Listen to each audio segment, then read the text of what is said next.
గత ఏడాది సార్వత్రిక ఎన్నికల ఫలితాల అనంతరం ఆత్మహత్యకు పాల్పడిన వైఎస్ఆర్సీపీ నేత రెంటపాళ్ల గ్రామ ఉప సర్పంచ్ నాగమల్లేశ్వరరావు కుటుంబాన్ని పరామర్శించి ఆయన విగ్రహాన్ని ఆవిష్కరించనున్న వైసీపీ అధినేత వైఎస్ జగన్మోహన్ రెడ్డి పర్యటనకు కూటమి ప్రభుత్వం అడ్డుకునే ప్రయత్నం చేస్తోందని వైఎస్ఆర్సీపీ నేత మాజీ మంత్రి శైలజానాథ్ మండిపడుతున్నారు. ఇవాళ శైలజానాథ్ మీడియాతో మాట్లాడుతూ వైఎస్ జగన్ సత్తెనపల్లి వెళ్తే చంద్రబాబు సర్కార్ కు ఉన్న ఇబ్బంది ఏంటని ప్రశ్నించారు. బాధిత కుటుంబాన్ని పరామర్శించే హక్కు కూడా జగన్ కు లేదా అని నిలదీశారు. జగన్ కు ఉన్న ప్రజాభిమానాన్ని చూసి ఓర్వలేక అడుగడుగునా ఆంక్షున్నారని అసహనం వ్యక్తం చేశారు. స్వచ్ఛందంగా తరలివచ్చే ప్రజలను నియంత్రించవలసిన బాధ్యత ప్రభుత్వానిదని ఆయన తెలిపారు. ఇక పొదిలిలో వైఎస్ జగన్ కు వచ్చిన జనస్పందన చూసి టీడీపీ ప్రభుత్వం భయపడుతోందని, అందుకే ఈ నిర్ణయం తీసుకున్నారని శైలజానాథ్ తన అభిప్రాయం వ్యక్తం చేశారు. ఆంధ్రప్రదేశ్ రాష్ట్రంలో అప్రకటిత ఎమర్జెన్సీ కొనసాగుతోందని మాజీ మంత్రి శైలజానాథ్ అన్నారు. చంద్రబాబు సర్కార్ బ్రిటిష్ చట్టాలను అమలు చేస్తోందని మండిపడ్డారు. కూటమి ప్రభుత్వం అడుగడుగునా వైఎస్ఆర్ కాంగ్రెస్ పార్టీని అణచివేయాలని చూస్తోందన్నారు. ఇక 30 యాక్ట్ పేరుతో వైఎస్ఆర్ కాంగ్రెస్ పార్టీ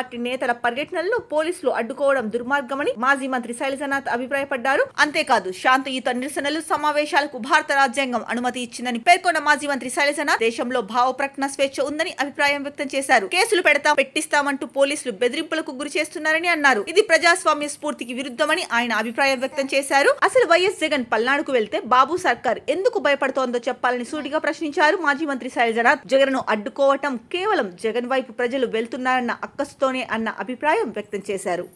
డీజీపీ గారైనా చెప్పాలి, లేక ప్రజలు పౌర సమాజమైనా చెప్పాలి. నాకు చెప్పిన మాట పోలీస్ యాక్ట్ 30 అమల్లో ఉంది అక్కడ, కాబట్టి మీ మీటింగ్ని మేము పర్మిషన్ ఇస్తాము, ఇవ్వలేము అని చెప్పారు. సిస్టంలో ఎట్లా ఉంటుంది, డీజీపీ గారు, మళ్ళా ఐజీ గారు, మళ్ళీ ఎస్పీలు, డిఎస్పీలు, సిఐలు, ఎస్ఐ గారులు, హెడ్ కానిస్టేబుల్, ఇంకా హోమ్ గార్డులు ఉంటారు అనుకోండి. పాపం ఇది సిస్టమ్. ఇది నేను ఒక్కసారి మళ్ళీ కోరుతా ఉన్నా, మళ్ళీ మీకు కోపం రాకూడదు. పోలీస్ డిపార్ట్మెంట్ వాళ్ళకి మళ్ళీ కోపం వస్తుంది మీకు. ఒకసారి 30 యాక్ట్ ఏం చెప్తుందో చూడమని నేను కోరుకుంటా ఉన్నా. పోలీస్ యాక్ట్ 30 అనేది రెగ్యులరైజేషన్ చేయడానికి ఉపయోగించిన చట్టమే కానీ నిషేధాలని అమలు చేయడానికి ఉపయోగించిన చట్టం కాదన్న సంగతి ప్రపంచమంతా తెలుసు. బహుశా మీరు మర్చిపోయారేమో నాకు అనుమానంగా ఉంది. ఎందుకంటే చాలా కాలం క్రితం ఇది వచ్చిన చట్టం. ఇది 19లో రాలే. ఇది 1800 అద్దాలు కూడా ఎక్కడ పడ్డాము. ఇది 1861 సంవత్సరంలో నుంచి అమల్లో ఉంది. ఈ పోలీస్ యాక్ట్ అనేది 30 అనేది ఇప్పుడు దాదాపు 100 ఏళ్ళు దాటిపోయి 200 ఏళ్ళు దాటుతున్నట్లు దాదాపు అప్పటి నుంచి అమల్లో ఉంది. బ్రిటిష్ రాజ్యం లాంటి రాజ్యంలో అత్యంత గట్టిగా, లేకుంటే మన చదువుకున్న పుస్తకాల్లో దుర్మార్గంగా చట్టాలు అమలు చేసి ఉంటే స్వాతంత్ర పోరాటంలో అన్ని సభలు సమావేశాలు ఎట్లా జరిగాయో అర్థం చెప్పగలరా మీరు ఎవరైనా? వాళ్ళు కూడా దీన్ని దీని యొక్క అర్థం చేసుకోలే. వాళ్ళు కూడా ప్రజాస్వామ్యబద్ధంగా అర్థం చేసుకున్నారు. మీరు ఏది మాట్లాడినా పర్మిషన్ తీసుకోవాలా? రేపు శాంతియుతమైన నిరసనలకి భారత రాజ్యాంగమే అనుమతి ఇచ్చింది కదా.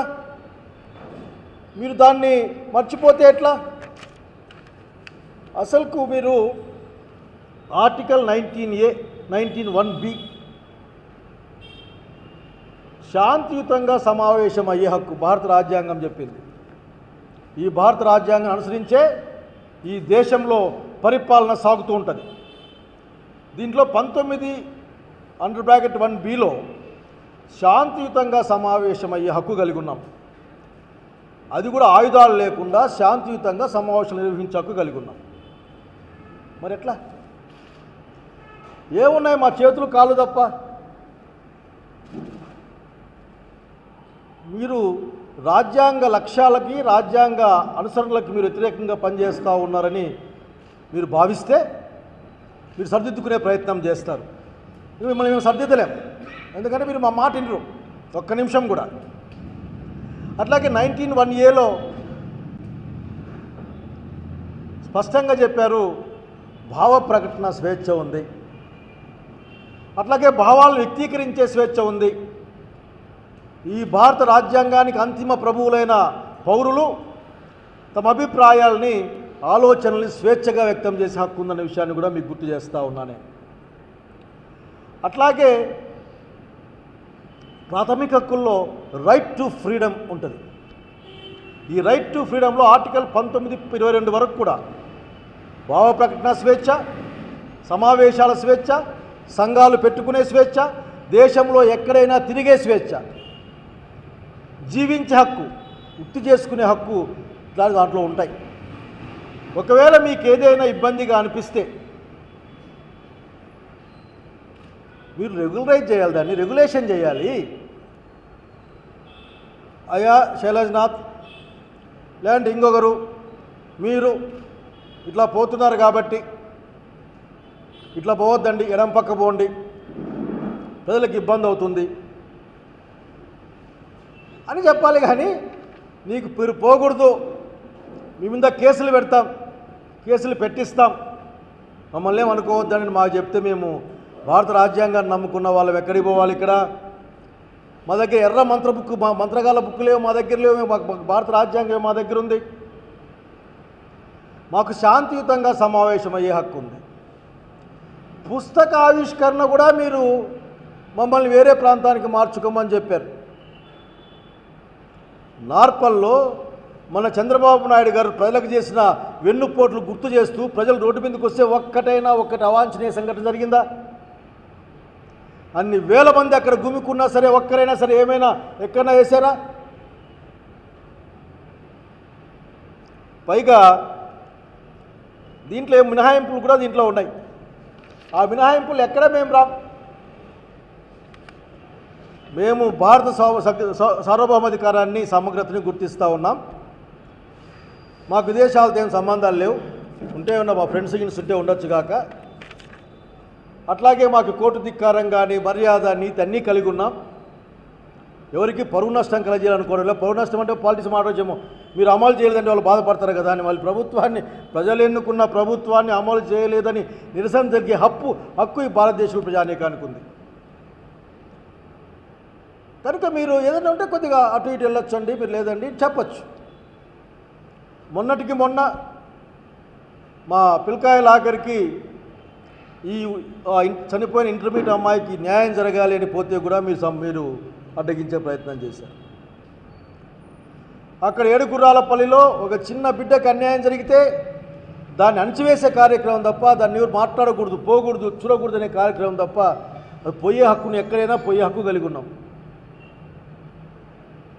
కనుక మీరు అర్థం చేసుకోవాలా. దయచేసి మీకు ఇంకో మాట చెప్తా ఉన్నా, అక్కడ గుర్తుపెట్టుకొని కోరుతా ఉన్నా.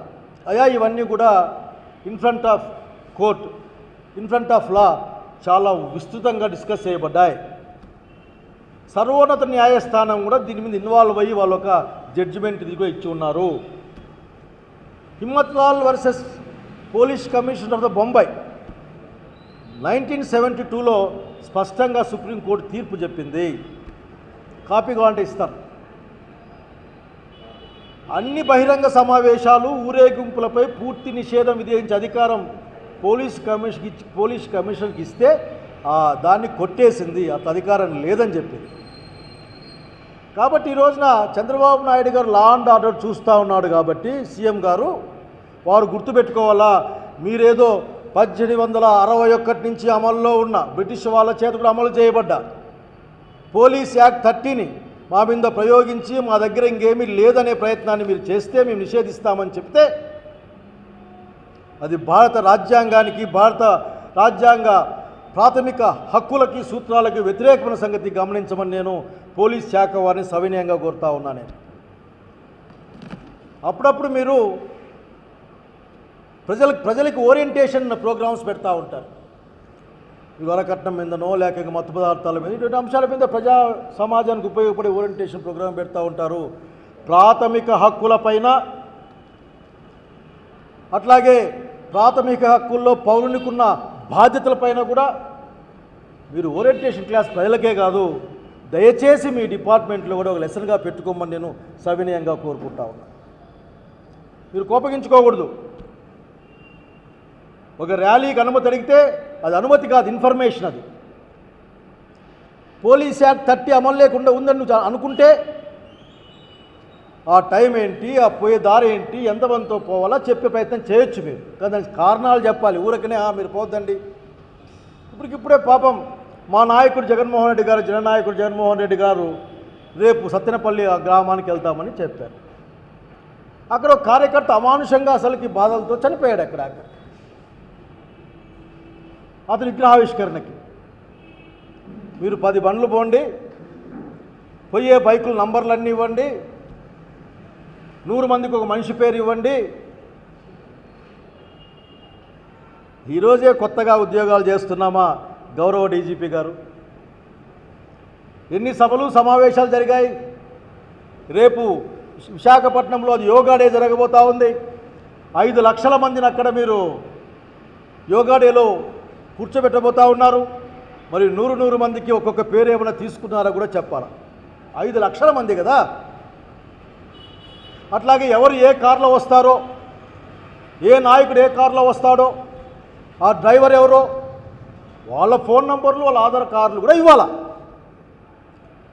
చాలాసార్లు చెప్తాం కదా, చట్టం ముందు అందరూ సమానమే సమానం. ఇప్పుడు కనపడడం లేదు. ప్రజలేమో అసమానమేమో అని భావిస్తూ ఉంటారు. ఆఖరికి ఒక్కొక్కరికి ఒక్కొక్క రూల్ ఉందేమో అని. పాపం నిన్న కుప్పంలో అప్పుంటే చెట్టుకు కట్టేశారు. అప్పుంటే చెట్టుకు కట్టేసే పరిస్థితి చూస్తూ ఉన్నాం. చూడమేంది, కట్టేశారు, ఫోటోలు వచ్చాయి. నా కాల్లో రాడ్లు ఉన్నాయి, కొయ్యో మొర్రో నడిస్తే కూడా కాళ్ళు నొక్కి పట్టి మరి కాళ్ళ మీద తన్నిన పరిస్థితి మనం చూసాం. పొదిల్లో మా నాయకుడు పోతే అశేషమైన ప్రజలు వస్తే చివరికి వైఎస్ఆర్సీపీ పార్టీ ప్రోగ్రాంకి వైఎస్ఆర్సీపీ కార్యకర్తలపైనే కేసు పెట్టే పరిస్థితి చూస్తూ ఉన్నాం. ఒక్కడే పోతే అక్కడికి వచ్చే జనాలను ఎవరు కంట్రోల్ చేయాలా? అక్కడికి వచ్చిన ప్రజల్ని, ప్రజాస్వామ్యబద్ధంగా వ్యవహరించే సామాన్య ప్రజల్ని వాళ్ళకి ఇబ్బంది లేకుండా వాళ్ళ నాయకుడిని చూసుకునే అవకాశాన్ని ఎవరు కల్పించాలి? ఈ ప్రభుత్వమే కల్పించాలి. వాళ్ళే బాధ్యత తీసుకోవాలి. ఆ బాధ్యత తీసుకునేందుకోసమే కదా మనమంతా పబ్లిక్ సర్వెంట్స్గా ఇక్కడ ఉన్నది. మరొకసారి చెప్తా ఉన్నాయా, పోలీస్ యాక్ట్ 30 అది రెగ్యులరైజేషన్కి ఉపయోగపడే యాక్టే కానీ అది ప్రొహిబిషన్కి ఉపయోగపడే యాక్ట్ కాదు. ఇక్కడే వేరే కార్యక్రమాలు ఏం లేవు. అట్లాగే మీరు స్పష్టంగా గమనించాలా, చట్టాన్ని మీరు ఎన్ఫోర్స్ చేసేవాళ్ళు మీరందరూ ఆఖరికి చట్టాన్ని మీరు మరింత పటిష్టంగా ఆలోచనలో ఉండాలి. మేమందరం కూడా మిమ్మల్ని నమ్ముకునే ఈ సమాజంలో మేము ఉండే ప్రయత్నం చేస్తూ ఉన్నాం భయం లేకుండా. మీ దగ్గర నుంచే మాకు భయం వస్తే కష్టమవుతుంది. మేము పర్మిషన్ కోరితే లేకపోతే మేము చెప్తే రోడ్ షోకి కానీ సభలకు కానీ ఎటువంటి పర్మిషన్ అవసరం లేదు. భారత రాజ్యాంగం ప్రకారం 19(1)(b) ప్రకారం మీకు ఇస్తే మీరు అప్పటి పరిస్థితులను అనుసరించి మీరు కొన్ని షరతులు పెట్టి పర్మిషన్ ఇవ్వాల్సిందే, రావాల్సిందే, దానికి మీరు అమలు చేసుకోవాల్సిందే. ఒకవేళ దీంట్లో ఏదైనా నా అండర్స్టాండింగ్ ఏదైనా కొద్దిగా ప్రాబ్లం ఉంటే కూడా నాకు కూడా చెప్పొచ్చు, నేను రమ్మంటే వస్తాను, లేక మా లాయర్లు అంతా వస్తారు. దీని మీద అంతా ఆలోచించా వారికి ఏంటి అని. ఎప్పటి 200 సంవత్సరాల నుంచి అమల్లో ఉన్న, బ్రిటిష్ కాలం నుంచి అమల్లో ఉన్న యాక్ట్ ఇది. ఇంకో మాట చెప్పాలనుకుంటా ఉన్నా, 30 యాక్ట్ అమల్లో ఉందని ప్రజలకు ఎట్లా తెలుస్తుంది అంటే అది కంటిన్యూస్గా 1861 నుంచి ఇంకొక వచ్చే 1000 ఏళ్ళు అట్లా కంటిన్యూస్గా ప్రతిరోజు, ప్రతి నిమిషం, ప్రతి సెకండ్ అమల్లో ఉంటుందా ఈ సమాజంలో? నాకు తెలిసి ఎంఆర్ఓ గారు ఇష్యూ చేయాలి దాన్ని. పోలీస్ యాక్ట్ 30ని ఎంఆర్ఓ గారు అంటే ఆయనకున్న ఆ ఎగ్జిక్యూటివ్ మెజిస్ట్రేట్ పవర్స్తో దాన్ని వేయాలి, ప్రజలకు చెప్పాలి, టామ్ వేయించాలి. దానికి ఒక పెద్ద ప్రొసీజర్ ఉంది. ఊరికనే మేము అనుకున్నాం మన సంతకాలు పెట్టుకుంటే కుదరదు. అది that is a public issue. అది పబ్లిక్ తెలియజేయాలి. ప్రజలారా ఈ కారణం రీత్యా మేము పెట్టాం, ఇది జరుగుతూ ఉంది, కాబట్టి దయచేసి మీరు ఇటువంటి కార్యకలాపాలు ఉండకూడదని చెప్పాలి. మైక్ పర్మిషన్ తీసుకుంటాం, అనుమతించిన దాంట్లో మైక్ పర్మిషన్ తీసుకుని ముందుకెళ్తాం. దానికి ఇప్పటికైనా కోరుకునేది ఒక్కటే. నేను నిజంగా నాకు ఆశ్చర్యం వేసింది. నాకు ఇన్ని సంవత్సరాల్లో డాక్టర్గా నాకు జన విజ్ఞానంలో పనిచేసినప్పుడు, అప్పుడు సల్కం చెరువుకు కానీ ఆకులేడుకు కానీ మేము పాదయాత్రలు పోయినప్పుడు కూడా మాకెవరు పర్మిషన్ అడిగిన కాలం పోలే. ఒక కారణం, దళితులు ఇబ్బంది పడ్డారు, నడుచుకొని పోయి ఊర్లోకి పోయి వచ్చాం. అదే మేము ఊర్లోకి పోతామంటే ఏడు గుర్రాల పల్లెకి మాకు అనుమతులు లేవు. అనుమతులు లేదు, నాకు అర్థం కాదు. ముగ్గురు పోయాం. మా జెడ్పీటీసీ వచ్చాడు ఆఖరికి, అబ్బాయి భాస్కర్, ప్రతాప్ రెడ్డి, నేను ముగ్గురే పోయాం. మా డ్రైవర్ ఉన్నాడు దాంట్లో. సో మీరు తగిన గౌరవ మర్యాదలు మాకు ఇచ్చుండొచ్చు కాక, కానీ మా హక్కుల సమస్య ఏంటి, మా హక్కుల పరిస్థితి ఏంటి? ఈరోజు మీరు జగన్మోహన్ రెడ్డి గారిని కొన్ని పనులు రమ్మన్నారు. రేపు అశేషమైన జనాలు వస్తారు, వాళ్ళని ఎవరు పిలవరు. వాళ్ళే అక్కడ నాయకునిపై ఉన్న ప్రేమ కొద్దీ, లేక ఈ కూటమి ప్రభుత్వంపై ఉన్న వ్యతిరేకత కొద్దీ కొన్ని వేల మంది జనాలు వస్తారు. వాళ్ళని నియంత్రించుకోవాల్సింది మీరు కదా, పద్ధతి ప్రకారం పెట్టుకోవాల్సింది మీరు కదా. వచ్చే వాళ్ళకి బాధ్యత వహించాల్సింది మీరు. అది ఎంత అన్యాయం మీరు అంటే, జగన్మోహన్ రెడ్డి గారి బండ్లు కంట్రోల్ చేసి, జగన్మోహన్ రెడ్డి గారి దగ్గర ఉన్న మనుషులను కంట్రోల్ చేసి ఏమైనా సాధిద్దాం అనుకుంటున్నారా? వదిలి మీకు చాలా భయాన్ని క్రియేట్ చేసినట్లుంది. వచ్చే కాలం అంతా అప్రహతిఘాతంగా జగన్మోహన్ రెడ్డి యొక్క పురోగమనమే ఉంటుంది తప్ప మీరు ఎన్ని అడ్డంకులు కల్పించినా సరే ఆఖరికి ప్రజలు దాన్ని ఒప్పుకోని విషయాన్ని గుర్తు చేస్తూ ఉన్నాం. ఇప్పటికిప్పుడు స్క్రోలింగ్లో చూస్తూ ఉన్నా, ఆ అబ్బాయి పేరు ఏదో రాశాడు దీంట్లో, మదనట, కానిస్టేబుల్ చెవిరెడ్డి భాస్కర్ రెడ్డికి. ఆ అబ్బాయి డీజీపీకి ఉత్తరం రాశాడు, అయ్యా వీళ్ళను నన్ను ఏది హింసిస్తున్నారు, భయపడిస్తున్నారు, కొడతా ఉన్నారు, తప్పుడు స్టేట్మెంట్ ఇమ్మంటా ఉన్నారు, నేను నాకు ఉద్యోగం లేకపోయినా పర్వాలేదు, నేను ఆ మీటింగ్కి పోలేనయ్యా అని ఆయన లెటర్ రాశాడు. అంతకుముందు ఇంకా గిరి అనే అబ్బాయిని కూడా ఇదే విధంగా స్టేట్మెంట్లు ఇప్పించుకున్నారట అని ఏదో కేసు మీద నేను సగమే చూశాను. అంటే ఏం జరుగుతూ ఉంది? డీజీపీ గారు ఎట్లాగైతే ఆఖరికి అన్ని రంగాల్లో ప్రమాణం భారత రాజ్యాంగం మీద, మనస్సాక్షి మీద, దేవుని మీద ప్రమాణం చేస్తామో ఆ ప్రమాణం చేసే మనం అందరూ కొనసాగుతూ ఉన్నాం. మీరు దయచేసి 30 యాక్ట్ అమలవుతుందంటే మాకు తెలియాలి. పోలీస్ యాక్ట్ 30 అమల్లో ఉందంటే మాకు తెలవాలి. ప్రజలకి, మాకని కాదు, ప్రజలకు తెలవాలి. దానికి సంబంధించిన టీవీలో చెప్తారా, పేపర్లో చెప్తారా, లేకపోతే టామ్ వేయిస్తారా, లేక ఇంటింటికి పోయి చెప్పిస్తారా, అది మీ ఇష్టం. కనుక హక్కుల తరఫున భారత రాజ్యాంగాన్ని కాపాడుకోవడం కోసం, ఈ పుస్తకంలో ఉన్న దాని స్పిరిట్ని కాపాడుకోవడం కోసం మా ప్రయత్నం ఇది. ఆఖరి ఎక్కడ లేని అధికారాన్ని ఉపయోగించే ప్రయత్నం ఎవరికైనా నష్టం కలగజేస్తుంది, సమాజానికి నష్టం కలగజేస్తుంది. నాకు సమావేశమయ్యే హక్కు కలిగి ఉన్నా నేను. అది దేశానికి నష్టం చేసేదో లేకపోతే మిగతా అంశాలు ఉంటే మాత్రమే మీరు మాట్లాడడానికి వీలుంటుంది తప్ప మిగతా అంశాల్లో కాదన్న సంగతి స్పష్టంగా గుర్తు చేస్తూ ఉన్నాం. మీరు చెప్పండి మాకు. అనేక అంశాల్లో ఈ మధ్య గమనిస్తూ ఉన్నాం, అసలు నిరసనలకి పర్మిషన్ ఏందో నాకు ఎప్పటికీ అర్థమై సావదు. ఈ ప్రభుత్వం పట్లనో ఇంకో సంఘటన పట్లనో ఒక అంశం పట్ల ప్రజలకు వ్యతిరేకంగాను, ప్రజలకు కష్టంగానో ఉంది, ఆ విషయం తెలియజెప్పాలనుకుంటే తెలియజెప్పేవాడి పర్మిషన్ కావాలా? ఎవరికి తెలియజెప్పాలో వాళ్ళ పర్మిషన్ తీసుకొని వాళ్ళకి తెలియజెప్పాలా? నాకు అర్థం కాదు. హెచ్ఎల్సీ లైనింగ్ తొందరగా జరగాలి అంటే హెచ్ఎల్సీ అధికారుల పర్మిషన్ తీసుకొని వాళ్ళ దగ్గర పోయి, అయ్యా మీరు మాకు పని చేయమని అడగాల? జగన్మోహన్ రెడ్డి ప్రవేశపెట్టిన అమ్మ ఒడిని తల్లికి వందనంగా మార్చి సరిగ్గా అమలు చేయలేకపోతే దాని నుంచి మాట్లాడాల్సి వస్తే ఆఖరికి ఆయన అడిగి పర్మిషన్ తీసుకుని మాట్లాడాలనా? ఏంటిది? ఏదో ముట్టడో లేకపోతే దిగ్బంధనమో, ఇటువంటి రాస్తా రోకోలో ఇటువంటివి ప్లాన్ చేస్తే మీరు ప్రజలకు ఇబ్బంది, సమాజానికి ఇబ్బంది కాబట్టి మాట్లాడని చెప్పచ్చు. కానీ శాంతియుతంగా ఒక పేపర్ ఇచ్చొస్తామంటే కూడా మీ యొక్క పరిమితులు కావాలి. మా పుస్తకాన్ని మేము ఓపెన్ చేసుకుంటామంటే కూడా, పుస్తకావిష్కరణకు కూడా టైం కావాల్సి వస్తే ఇంక నేను అసలు I cannot say that. So I'm requesting you all the people, don't be angry, try to understand. the fundamental rights of the Indian Constitution is violated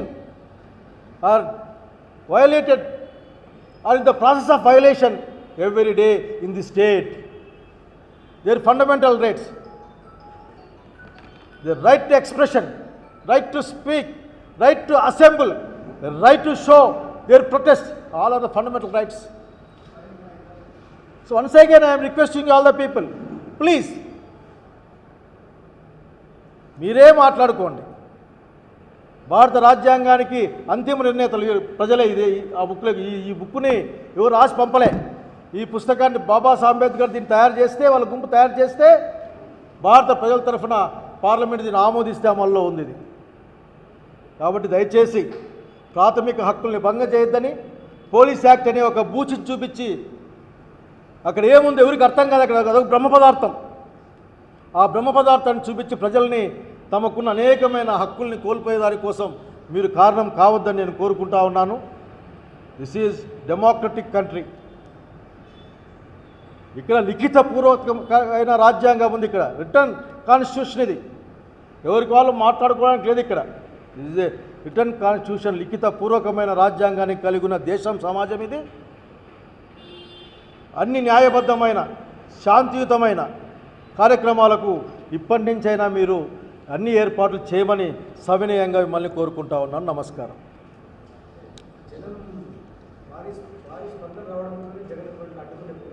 100% దాంట్లో అనుమానం ఎందుకు? జగన్ గారి పర్యటన పెద్ద ఎత్తున, ప్రతి పర్యటనకు వేల మంది జనాలు బయటకు వస్తూ ఉన్నారు, కష్టాలు చెప్పుకుంటూ ఉన్నారు. అక్కడ తరలింపులు ఏం లేవు, జనాలే వస్తూ ఉన్నారు. కానీ దాన్ని చూసి భయపడి కట్టడి చేయడం కోసం తప్ప ఇది ఇంకోటి కాదు ఆఖరికి. సో ఆల్ దీస్ రిస్ట్రిక్షన్స్, ఒకరే పోతారు, ఆపుతారు జనాలు రాకుండా. ఆపకపోతే వీళ్ళని ఏం చేయాలి? కానీ దయచేసి బీ రేషనల్, బీ రెస్పాన్సిబుల్. అది నేను అనుకున్నాను. నన్ను ఆపితే ఏమనుకున్నా అంటే, మొన్న 4వ తారీఖున నార్పల్లో కొన్ని వేల మంది జనాలు వచ్చారు. ఒక్కరిని కూడా వాళ్ళ బండ్లో వాళ్ళు వచ్చారు, 2 వీలర్లు వచ్చిపోయారంతా. చూసి మమ్మల్ని ఆపారు ఏమో అనుకున్నాను. అయినప్పటికీ జనాలు వచ్చారు. నిన్న పుస్తకావిష్కరణకి 500-600 మంది జనాలు అక్కడ గుంపయ్యారు. దానికి మేమేం చేయాలి? దానికి మీ యొక్క వెన్నుపోటు రాజకీయాలు, ప్రజల పక్షాన ప్రజలకు ఇచ్చిన మాటలు అబద్ధాలు, మా మీద ఉన్న విశ్వసనీయత, రాజశేఖర్ గారిని గుర్తు తెచ్చుకుంటా ఉన్నాను. మా దగ్గరున్న ప్రధానమైన బలం ప్రజలకు మా పట్ల, అంటే రాజశేఖర రెడ్డి గారి పట్ల ఉన్న ఆయన ఆలోచనల పట్ల ఉన్న, ఆయన అనుచరులకి వారసుల పట్ల ఉన్న అచంచలమైన విశ్వసనీయత తప్ప ఇంకోటి కాదన్న సంగతి. ఆ విశ్వసనీయతే మా అసెంబ్లీ రికార్డ్స్ తెచ్చుకుంటే ఆ చర్చల్లో మీకు సంతోషం కలుగుతుంది. సీఎం గారు చూడమని కోరుకుంటా ఉన్నాను. Thank you.